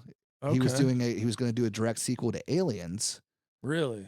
So it would be essentially a new Alien 3. I completely missed that because Yeah, I this would was have probably loved to seen that because 10 he did District 9 and Chappie. Yeah. Yeah. Okay. So I think it was after Chappie is when he was working on this, and he like drew up like storyboards and everything. But yeah, it was a sequel to Aliens. It was gonna have Sigourney Weaver back, have Michael Biehn, however you say it, have his character back. So like he didn't die. Oh, okay. Like, you know that shit how they fucked that up in Alien 3. Yeah. And have Henriksen, the android. Bishop. Yeah. I thought you were gonna say Paul Reiser. No, fuck that guy. But yeah, it was going to be like an actual legit sequel to Aliens. Okay. So I was really excited about that. Man, And then that it just would have been it killer. never came to fruition. Oh, that's a bummer. But yeah, usually when I'm stoked for something like that and it doesn't happen, there's not like a second chance type deal. Yeah. But this, Yeah. with Fetty doing this, I'm very excited. Have they said when that's going to come out? I don't believe so. I haven't really heard much about it at all. I think I saw a picture of just a still shot of the alien that he is working on. Okay. I think that was yesterday, but it had no dates, nothing like that.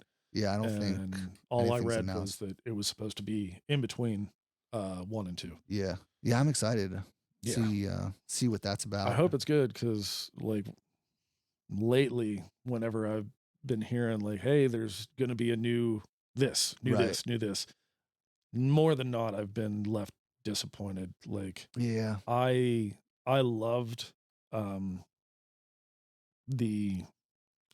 I guess you could call it the fourth of the Evil Deads. Oh yeah, Evil Dead Rise. But, no. Evil Dead 2013. Yes. Yeah, I guess that would be 4, huh? Yeah. Because you got 1, 2, Army of Darkness. Yeah. So yeah, 2013. 2013. Yep. I loved it. Oh, me too. It's my favorite. Incredible. Mm-hmm. And then Evil Dead Rise came out, and I was so pumped about it. And I would say a third of the way through the movie, it fell off for me.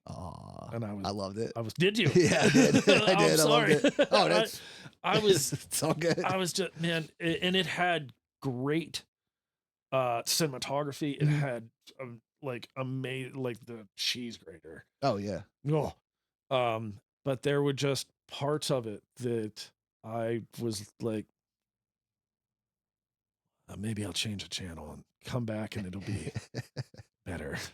Yeah, no. But that's the fun of movies. Like, it wasn't what you terrible. like, I might not like, vice versa. Like, but like flying out of the bathtub with a blood curdling scream. Was sick. Yeah, they did real well. Titty sucking parasites. Yes. I love the dialogue of Evil Dead. Some of it, is just you can't put it in another movie. No, it's so good. It's right up there with like Exorcist dialogue. Yeah. Oh like, yeah. It's so good. Yeah. It works for those movies. Absolutely. Whereas like, and I love a lot of Rob Zombie's movies, but like a lot of his dialogue, sometimes I'm like, yeah. Yeah. Like, Because he goes that like white trash route. Yeah, especially in 31. Yeah. which wasn't a strong movie, but the dialogue was terrible.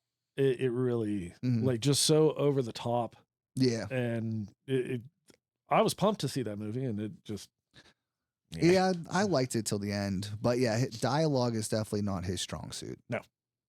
But I love, like, I enjoy all his movies. They're absolutely not always the best, but yeah, dialogue, maybe, turn it down turn down the white trash meter a bit, but it is what it is, I guess. Right.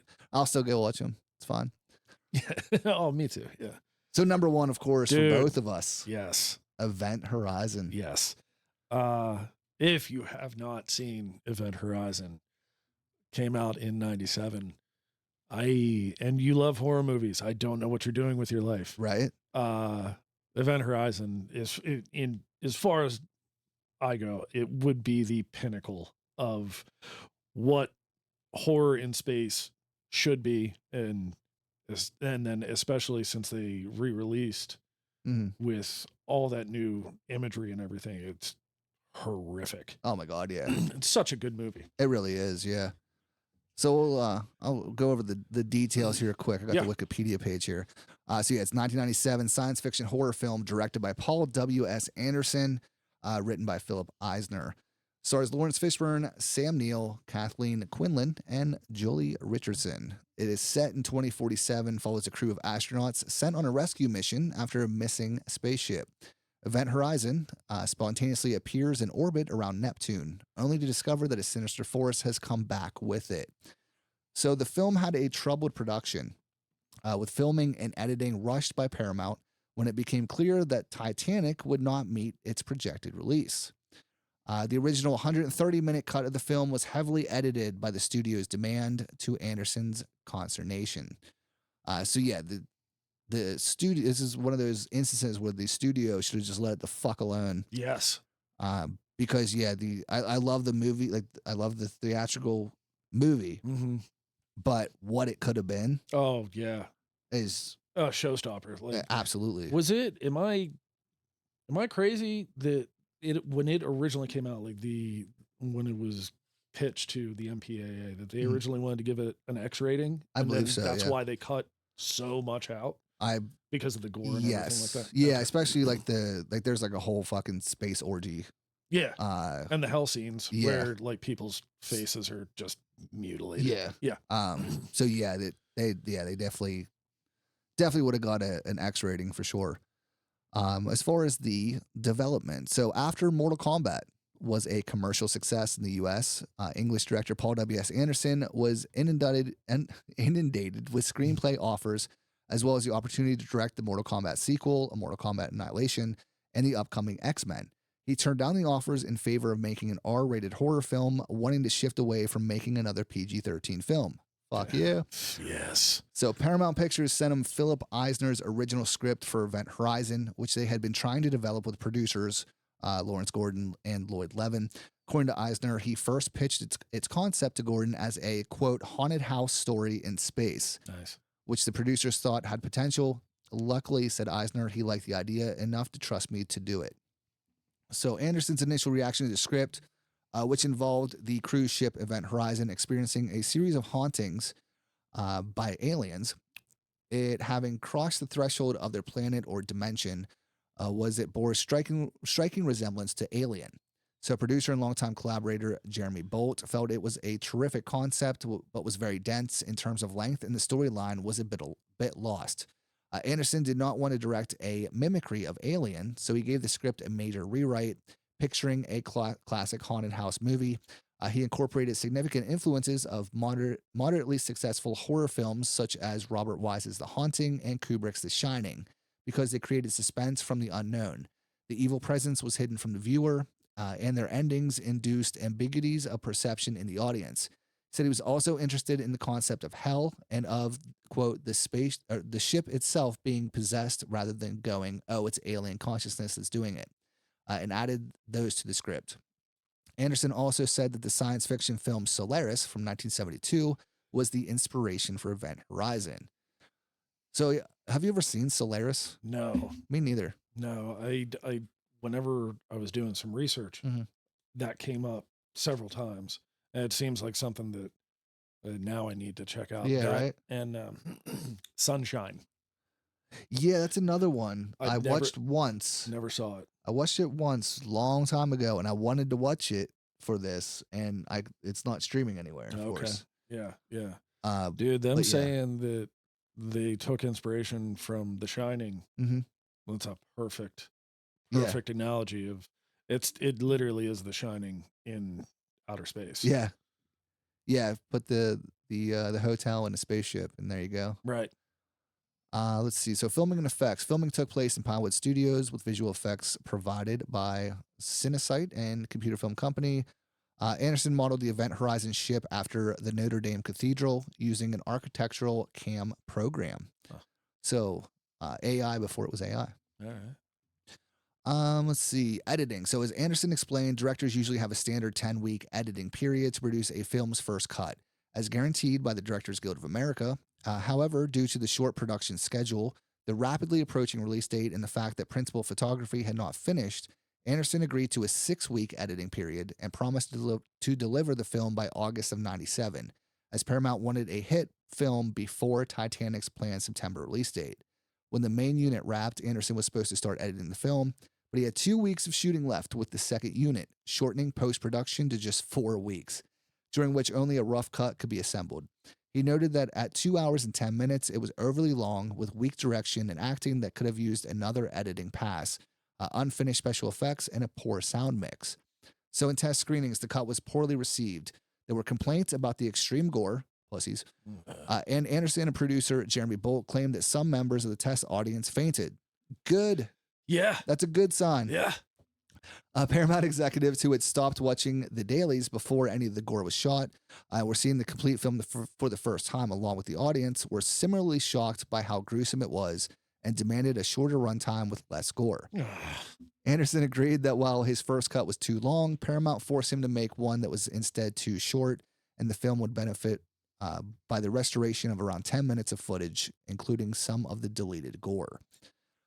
So since '97 up till, I don't know, a couple years ago, whenever they finally kind of got the footage. Yeah, I think that was 2 years ago, and it was lost, wasn't it? Yeah. Yeah. So yeah, all the, like, that was one of those things like you always kind of heard about. Like, Yeah. it was never like for sure, but it was like I've heard from this source or this person, whatever, that there's the uncut version, right? Yeah. Yeah. That, because like I said, like the theatrical version, like I love it. It's still good. Absolutely. But yeah, it's one of those movies that like, well, yeah, this is fucked up. But have you seen the unrated or the director's cut? Yeah. Like, yeah. where's that at? So yeah, so there was lost footage. So when the initial DVD release became a surprise hit, the studio and Anderson became interested in assembling a director's cut, but found that the excised footage had not been carefully stored and much of it had gone missing.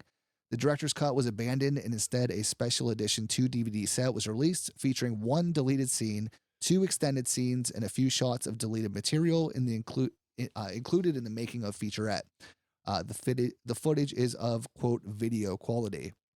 So known deleted scenes include a meeting scene between Weir and people in charge of the mission in which they discuss Event Horizon, some dialogue of which remained present in the theatrical trailer, more backstory for Cooper and Justin, including a stronger explanation for Justin entering the black hole, a deleted backstory of the relationship between Stark and Miller, additional scenes explaining what the gateway to hell/black hole is, Miller finding a tooth floating in the Event Horizon, longer version of the scene where Peters hallucinates that her son's mangled legs are covered in maggots, a scene where Weir hallucinates that Justin turns into his wife Claire, a bloodier version of Weir's wife, Claire's suicide, a longer version of the scene where Miller finds DJ's vivisected body with his guts on the table, and a longer version of the, quote, visions from hell scene during Miller's final fight with Weir, with more shots of Event Horizon's crew being tortured.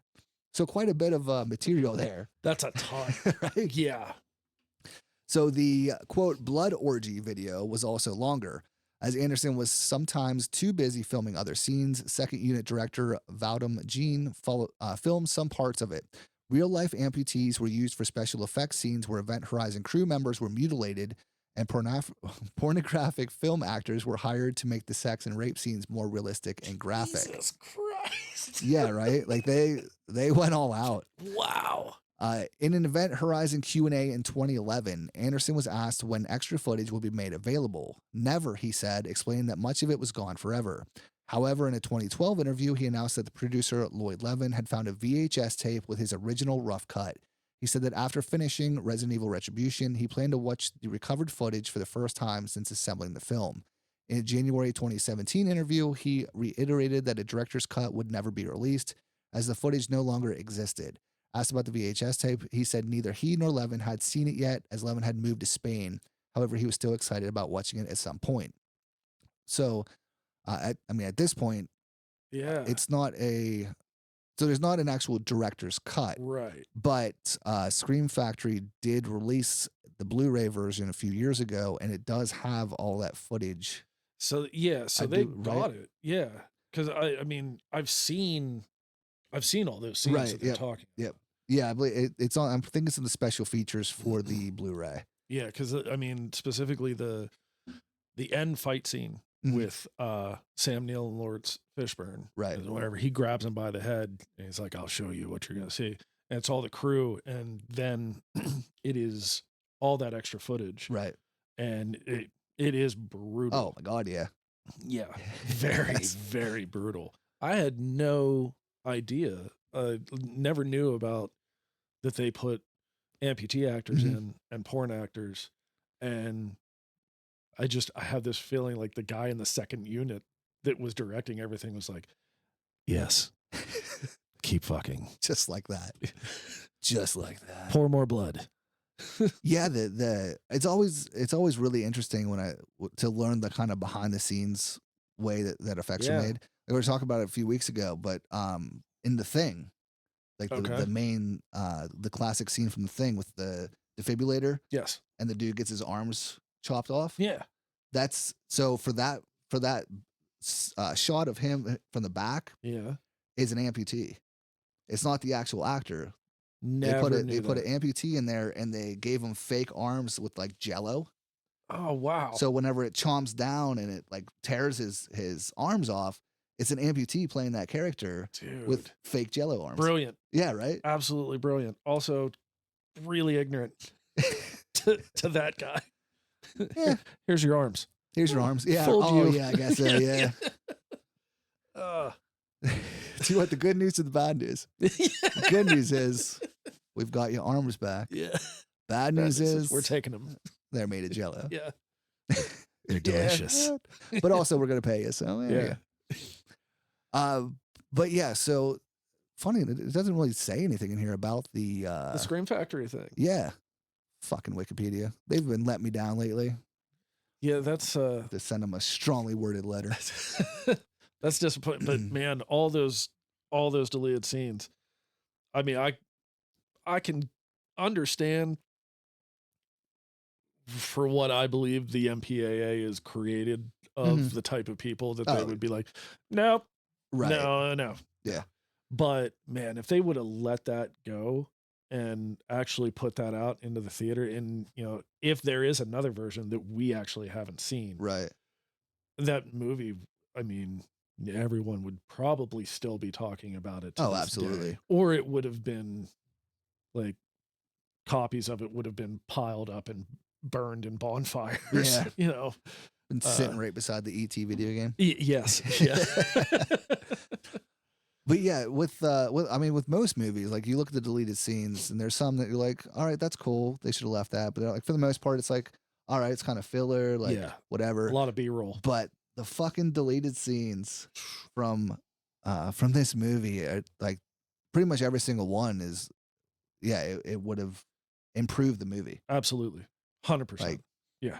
But yeah, I completely agree with you. Like the whole fucking orgy and shit like that. Like, there's no way they would have ever been able to put that in as an R-rated movie. No.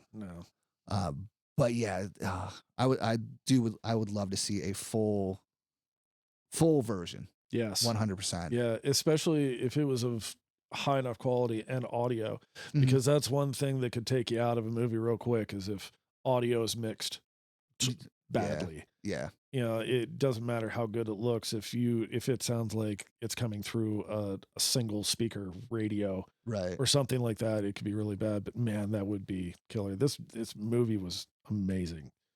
I agree. Yeah. And yeah, and especially for a horror film, like the audio is what makes it. Yes. Because yeah, the visuals, not so scary, but the audio and the sound are When they're what get ya. walking down the the throughway between the two sections of the event horizon, and they're walking into the core room, like everything that especially if you listen to a surround sound or whatever, right. the core itself moving with the noise that it's just the ominous, definitely like a low subtone, and then the creakings and everything. The audio is amazing in it. It is Absolutely amazing. absolutely. Yeah, it's one that the visuals and audio for this movie are neck and neck. Yeah, Like, and then the screams from like the hell scene and everything. yeah. Yeah, it's such a like kind of culmination of different movies, like The Shining, Alien, Hellraiser. Yes. But unlike, like, usually when I say that, I kind of like if I said like this movie feels like Hellraiser, then it's like kind of like a not negative but kind of. But Right. for this movie, it's a culmination of those, but it feels like its own thing. Yes. Like it doesn't feel like those movies, but it also does. It touches on like the emotion of those movies, but if you want to go visually saying, the core room looks like the inside of a puzzle box. Absolutely, yeah. But with the spikes sticking out and everything. Yeah.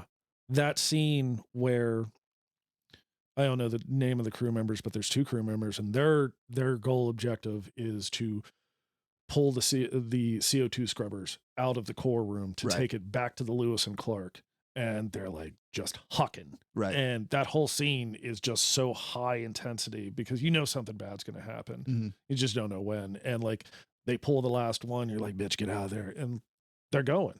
Mm-hmm. And then she hears a noise and she turns around and looks at the core, and you're just like, no. Right. Is that the one with the sun? Mm-hmm. Yeah. Yeah. And I believe in the edited scenes is whenever, so she turns around, she sees it, and she's like, no, that's in my head. She goes up a ladder, and then her son is up there. Okay, yeah. And it jump scares her, and she falls the whole way down a shaft into the core room. Right. And that's it. Like then she's dead. But that whole scene is just real high intensity. Mm-hmm. And that it pretty much makes that whole movie just the feeling of everything that's going on there. Yeah, there's so many different feelings in this movie. Yeah. So yeah, it's not just like a straight up horror. Like it fucks with your head. It's sad. Yeah. That whole scene where the airlock. Oh yeah. Yeah. Yeah. That sucks. Right. he one of my favorite comedy horror movies, Idle Hands. Oh yeah. I can't remember his name, but yeah, he drove the Ford. Yeah. In it. That's right. And I don't want to go down a rabbit hole with Idle Hands, but yeah. Anyways, another favorite. Yeah. But yeah, no, I forgot that he was in that. Yeah. Leatherface. So yeah, unfortunately, the box office was not so hot. When it was released on August 15th, 1997, it was a box office failure, grossing only $26 million against a $60 million production budget in the U.S. Internationally, it grossed nearly $16 million for a worldwide total of $42 million. Damn. Right? But I never saw this in the theater. Yeah, I mean, neither did I. Yeah, I was too young, and there was no way I'd be allowed to go see that. Yeah, and I don't think I even knew about it until I would say mid 2000s. Yeah, I think I want to say I vaguely remember seeing trailers for it, like the vaguest memory of it. But if I had to guess, I'd say the marketing was probably shit for it. Yeah, probably. Because I mean, not a lot of push for horror movies back then, especially something like this. But yeah, I mean, this is 97, so it's a year after Scream. Okay, yeah. but it's I don't know why they wouldn't have like gave it a push, because I mean Sam Neill, it's what, 4 years after Jurassic Park, Okay. so Yeah. like Lawrence Fishburne, this would have been a year before The Matrix. 2 years. That was Okay. what, 99. Okay. Yeah. So yeah, he wasn't, I don't think, quite the household name at that point, but He was the orderly in Dream Warriors. he was Yeah. the orderly. He was the cowboy in Pee-wee's Playhouse. Holy shit, dude. This is blow your mind. Yes. Yes. Yeah. Yes. Ah. But yeah, I mean they should have been able to market it a little better. It's I mean Alien was 20 years before, but it was a successful space horror. Yeah. Aliens That generated multiple sequels. Right. This had just as much, Yep. promise. Yeah, it was probably just the studio being a fucking studio. What studio was it? Paramount. Okay. Yep. Let's see. So critical response on review aggregator Rotten Tomatoes. Fuck them. Yeah. Event Horizon holds an approval rating of 34%. That's terrible. Based on 90 reviews and an average rating of 5.2 out of 10. Its consensus reads, quote, despite a strong opening that promises sci-fi thrills, Event Horizon quickly devolves into an exercise of style over substance, whose flashy effects and gratuitous gore failed to mask its over-reliance on horror cliches. That's just like your opinion, man. Whoever wrote that's a dick. Fuck yeah, him. They don't even watch horror movies. No. Fucking. That's terrible. So on Metacritic, the film holds a weighted average score of 35 out of 100 based on 20 critics, indicating, quote, generally unfavorable reviews. Audiences polled by CinemaScore gave the average grade of D+ on an A+ to F scale. Who are these people? Yeah, I know. I don't. Fuck these people. Yeah. The famous cocksucker Roger Ebert gave the film 2 out of 4 stars, Of course he did. commending its atmosphere and noting the opening portion as particularly well crafted. However, he felt it never managed to become the intense, thought-provoking experience it wanted to be. Were you watching the same movie? Yeah, right. I'm surprised he gave it 2 out of 4. Usually anything good, he gave a 0 or some shit. Jeez. Let's see. Washington Post critic Stephen Hunter called the film pointlessly loud, with more devotion to style than scares and a satisfying explanation of its supernatural experiences. In a lukewarm review, Umpire magazine wrote that the film never fulfills its promise. Is down to it. What the fuck? That the film never fulfills its promise is down to its over-reliance on horror vagaries and a precision-built sci-fi. That's not a word. Ultimately leaving too many unanswered queries. A sharper script and a more credible solution could have turned this impressive hokum into a force to be reckoned with. That's shut up. I would the people that wrote these, I would love for them to watch it again. Right. And see if they probably never watched it in the first place. Probably didn't. But and see if they're like, oh, okay, well, I actually watched it. And this movie's insane. Yeah. Right. No, they got 20 minutes in. They got scared. They shut it off. Right. And yeah. And they were like, no. Oh, this is another horror movie. Yeah. Another gore movie. And there is so much more to that. Oh yeah. Absolutely. So much more. 100%. Yeah. That's the critics, the people who review movies for a living that aren't fans of movies. Right. I fucking hate them. Just shit on it. Fucking hate them so much. Cause yeah, like even like from doing the reviews on TikTok and shit, like, yeah, there's ones that I don't like. Right. But like I still try to find something. Sure. Some sort of like positive aspect to it. Yeah. And even if I don't, if I completely hate a movie, I'm still like, hey, I hated this, but it doesn't mean that you're gonna hate it. No, I agree with that. Yeah. So like I will die on a hill about Zombievers. Oh yeah, as you should. And there are so many people that I've been like, you got to watch Zombievers, and they come back and they're like, I don't know if we can be friends anymore. Oh, you don't need those people in your life anyway. But yeah, like at the end of the day, it's a movie. Like, yeah, you like it, you don't like it, whatever. But this was newfound territory for me. Oh yeah. As far as the horror genre goes, this was just outstanding. Yeah, I agree. Let's see. Legacy and reevaluation. So, in the years since its release, Event Horizon has developed a cult following, has been referenced in other works of popular culture. In 2022, retrospectives for the 25th anniversary of its release, IGN noted its impact on other media, such as the Dead Space video game series. And Rotten Tomatoes wrote that its unforgettable imagery, standout cast, and escalating thrills have made it a celebrated cult classic for horror. I can never say that word. Aficionados, or whatever that word is.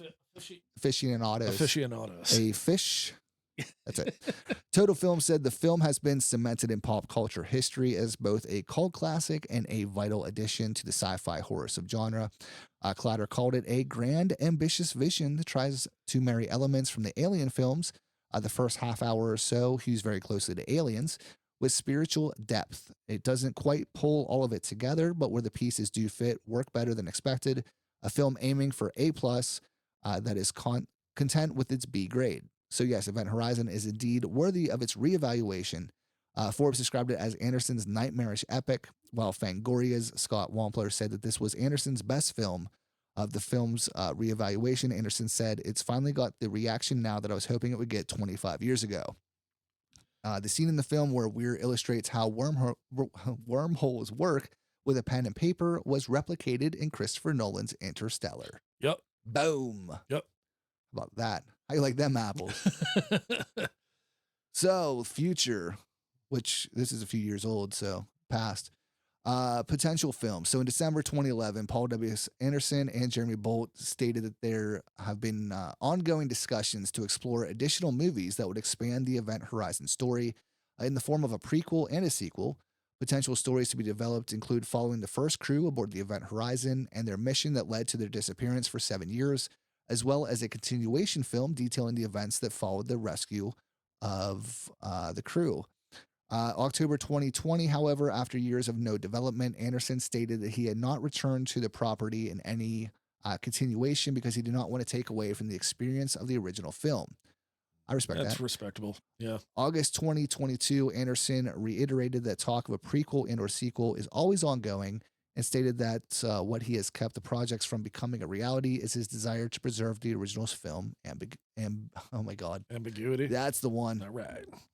Television series. In August 2019, a television series based on the film was reported to be in development by Paramount and Amazon Studios. Adam Wingard would direct the series in addition to serving as executive producer alongside some of these people.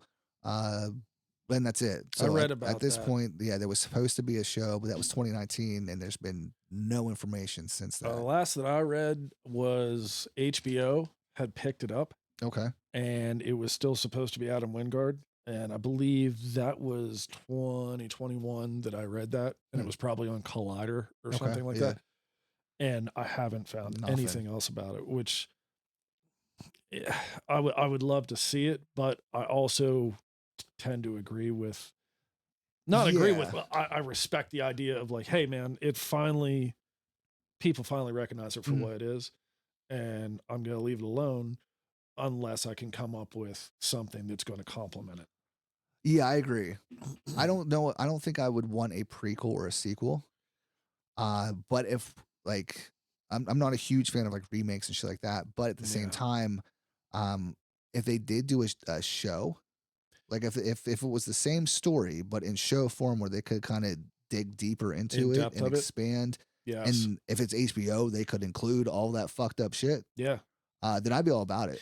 If they could do a series that they chopped up, and I don't mean like butcher, right? I mean like just chop up sections of the movie and create a series that involves them, would be super cool. Yeah, I'd be all about that. Yeah, because that would it wouldn't be it wouldn't be adding or taking anything away from the actual film. It'd be more elaborating. Right. Yeah. And I think it would, if anything, it would kind of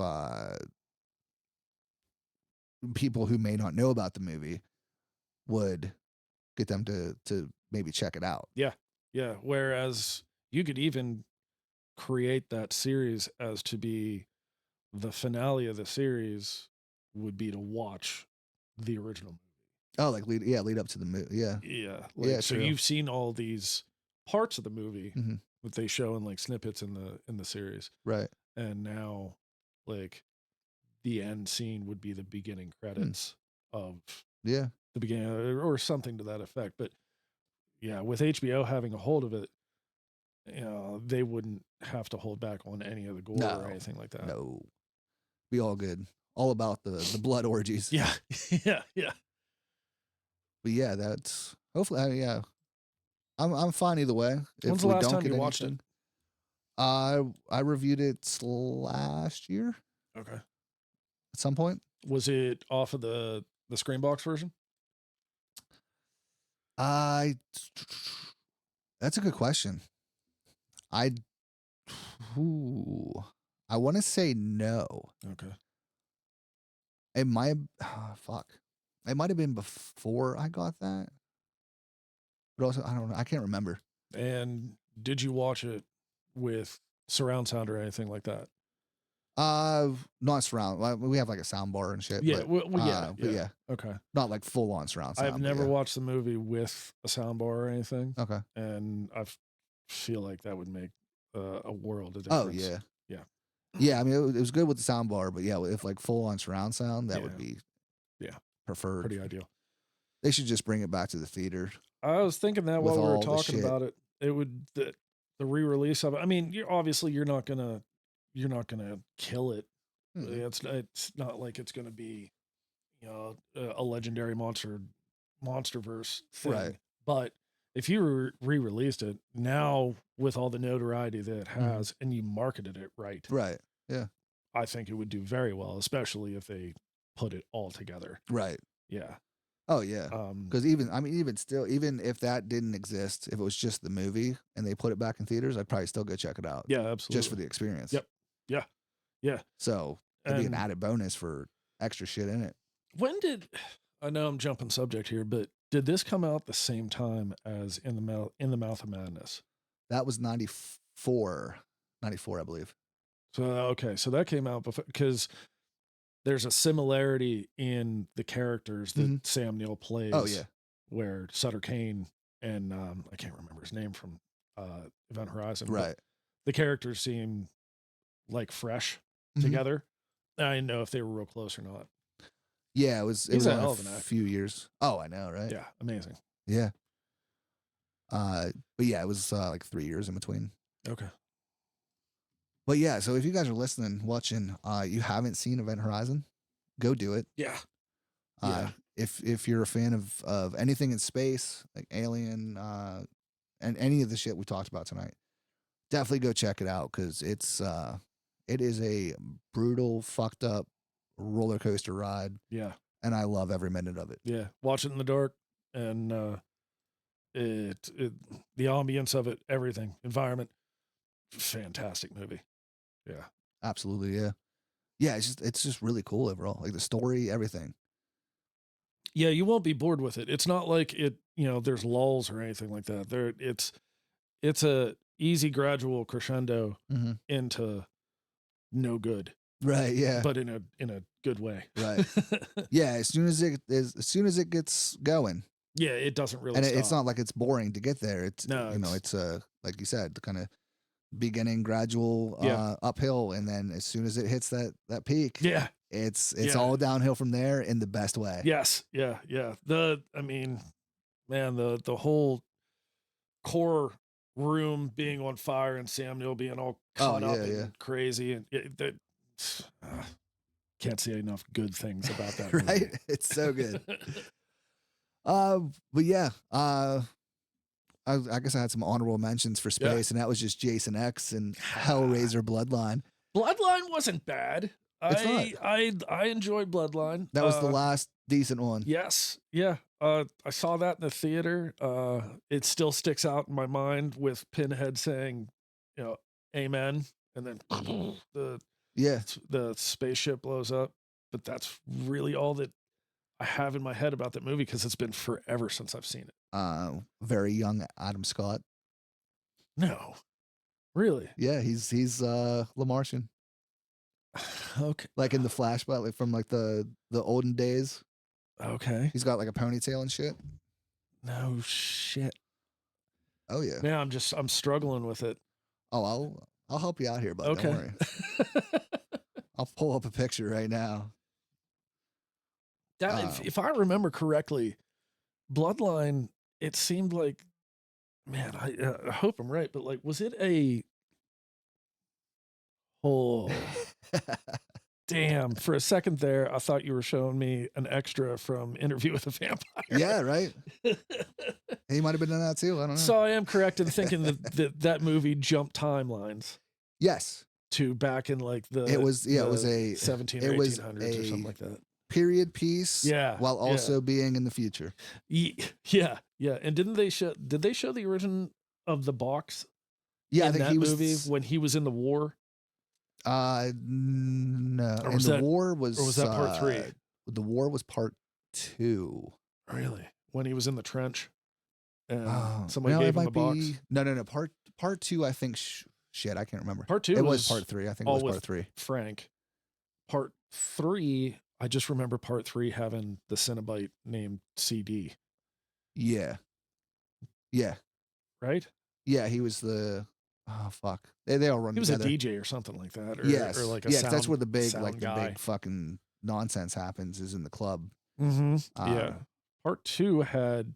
Part 2 is the direct continuation of part 1. So part Correct, 1 is yeah. Frank. Yeah. Part 2, I want to say though the beginning it shows Doug Bradley Yeah. That's putting the box together, and then the chains coming out. But I think you're right. I think part 3 shows him in the war. okay. Because the character in part 3 keeps seeing visions of him. I think. Yes. Yeah. So, yeah. And then part 4 is like a prequel, sequel, but it's in Yeah. it's Part in 4 space, was- but then it's back in the future. Yeah. I don't remember a lot of that, and I wanted to bring it up, but I couldn't speak intelligently enough No, about it. No, it's been a while since I've seen it. But yeah, that one has, I think, the most up to that point, the most Cenobites in it. It has Angelique. Part 4 you're talking Part about. 4, yeah. Yeah. Okay. Chatterbox was in it. No, Chatterbox wasn't in that one. I don't think so. No. Yeah, I don't know. I'm just talking my ass. That's But all right. part 3 might have the most Cenobites.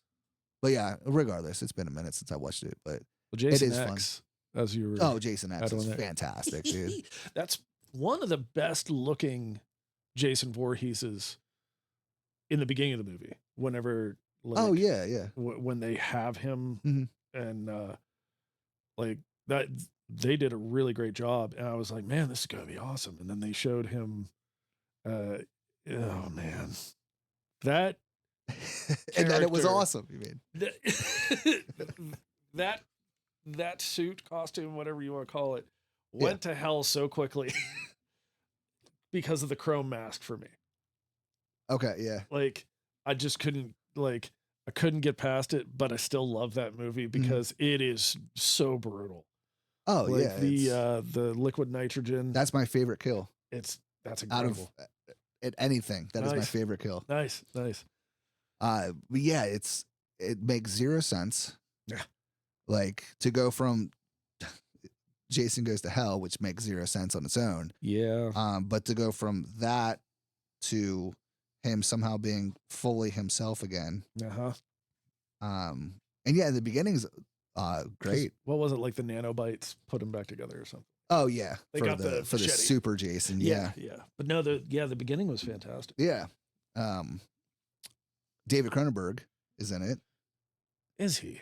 Yeah, he's the one that is like he's like the I don't know, not a doctor, but he's like the guy who's coming to pick up Jason. Oh, okay. All right. Yep. So he's like, I'm here for patient, whatever, inmate, whatever. Yeah. He's just like a real cocksucker to everybody. Right. Yeah.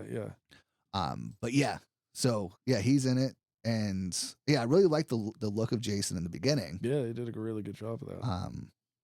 And then we go to space, and it's so bad, but I love it. Yeah. Like Yeah. it's such a fun movie. I saw it in the theater, and I remember people just like hooting and hollering, and it was a really good time. Yeah, even, that's what it's even like. though it like was not a good Good movie. no, but But I mean, I would dare to say that I would probably put it up there higher in the series than most people would, because there's a lot of sequels in that series that kind of drone on. Yeah, they do. Yeah, that's the thing. Like Jason, like it's one of my favorite franchises. Jason's one of my favorite killers. But when I actually like sit down and think about it, and reviewing them all help too. I'm like, most of these movies aren't good. Yeah. Right. Like, Yeah. but I like it's just like the character is Yes. so iconic, and he's so like, Yeah. I love the character. It's always wanting the character to be in a good movie. Yeah, right. That's how he has been Mm-hmm. with me. Whereas with like Nightmare on Elm Street, I would say most of them were pretty spot on. I'm glad they never put Freddy in space. Yeah, that'd be weird. Yeah, but Wes Craven's New Nightmare I loved. Oh yeah, A that's lot of that's people one of my favorites. have not, and I don't know why, because it's really, really well done. Yeah, 6, I even enjoyed 6 a lot. yeah. I haven't watched. I mean, I've watched all of them, but I haven't watched them in quite a few years. Yeah, But yeah, it's always one, Dream Warriors, and New Nightmare. Dream Warriors, fantastic. Right. Yeah. New Nightmare is fantastic too. There was one that I was going to bring up, honorable mention. Now I think oh no, Life. Did you ever? I've watched it once. That was another one I wanted to watch again, and it's not on anything. Again, it's been a very long time since a couple years since I watched it, so it's nothing that like I have fresh in my mind. But I do remember that and Sputnik. Yeah, I watched that once as well. It's a Russian movie. Yes. Is for what it was, it visually was really good. Yeah, I think I do remember. Yeah, I did like the visuals. I don't think I was a fan of the movie itself, but the visuals were good. Yeah, but Life was really good. I did like that. I didn't put it on the list because it wasn't that great, but yeah, as far as like worthy of being on a list, right? But it definitely worth watching. Yeah, it's definitely one I want to check out again. Because like I said, I watched it once, and I don't think I was a fan of it, but I couldn't tell you why. So like, right. But yeah, I'd love to watch it again. But yeah, that always happens too. Like I'll watch a movie, and I really like it, and then years later I'll watch it again and be like, I don't like this at all. And then the opposite, like the movies that I'm like, that's a dumb movie, and then I'll watch it now and I'm like, this movie's fucking awesome. What do you mean? Yeah. So yeah, it's funny. It's funny how all that works out. Oh yeah. But yeah, we'll wrap it up here. You got anything? Anything else to say? No, not really. I had a really good time, and I'm glad you had me come out to do it. I'd definitely the first of many, bud. Yeah, I'd like to do it again. Fuck yeah. We should do underwater. Oh, next time. We can do underwater next time. Yeah, that would be decent. Fuck yeah. There we go. Yeah, thank you for having me come out. Hey, thanks for being here. I really appreciate it. Absolutely. But yeah, that'll do it for this week's episode of Blood, Gore, and Ghouls. Be sure to follow us on all social media. All the links will be found in the show notes. But yeah, again, thank you to the Unholy Whistlepig for hanging out with me tonight. You can find him on Instagram at the Unholy Whistlepig. But I'll put the link in the notes.